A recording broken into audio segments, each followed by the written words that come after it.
अच्छा, जब मैं पाकिस्तान में था तो ये बात मैंने बहुत आम नोटिस की कि गे कम्युनिटी को एक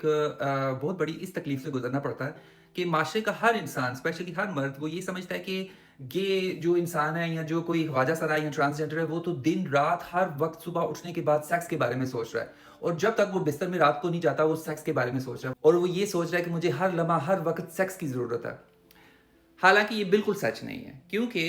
गे कम्युनिटी जो होती है या ट्रांसजेंडर कम्युनिटी जो होती है वो स्ट्रेट कम्युनिटी की बनस्बत मेरी राय के मुताबिक बहुत ज़्यादा सेंसिटिव और जज्बात और रिश्तों को चाहने वाली होती है।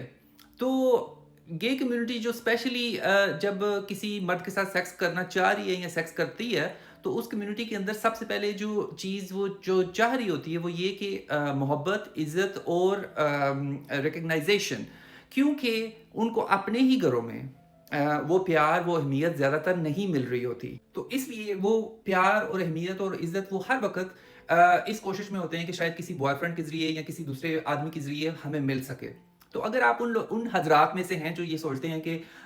गेज़ और ट्रांसजेंडर सिर्फ़ सेक्स के पीछे होते हैं और सिर्फ़ इन्हें सेक्स चाहिए होता है और कुछ भी नहीं, और आपके साथ कुछ ऐसा लगा हुआ है कि उसके बगैर उनकी ज़िंदगी का कोई क्या कहते हैं कोई मकसद ही नहीं है, तो प्लीज़ ये सोचना छोड़ दें। क्योंकि ये हकीकत से बहुत, बहुत, बहुत दूर बात है। और जब आप इस तरह सोचते हैं कि गे कम्युनिटी को या जो गे लड़का है उसे सिर्फ़ सेक्स चाहिए और उसके अलावा कुछ भी नहीं चाहिए, तो दरअसल आप अपनी सोच की अक्कासी कर रहे होते हैं। शायद आपके ज़हन में हर वक़्त सेक्स और इसके अलावा कोई दूसरी बात नहीं होती। आपके पास मोहब्बत देने के लिए नहीं होती, आपके पास टाइम देने के लिए नहीं होता, आपके पास शायद जज़्बात देने के लिए किसी दूसरे इंसान को नहीं होते। तो आपको ये लगता है कि हाँ, गे कम्युनिटी और जो ट्रांसजेंडर कम्युनिटी है वो भी इसी चीज़ों के पीछे भाग रही है और उन्हें और किसी चीज़ की ज़रूरत नहीं है।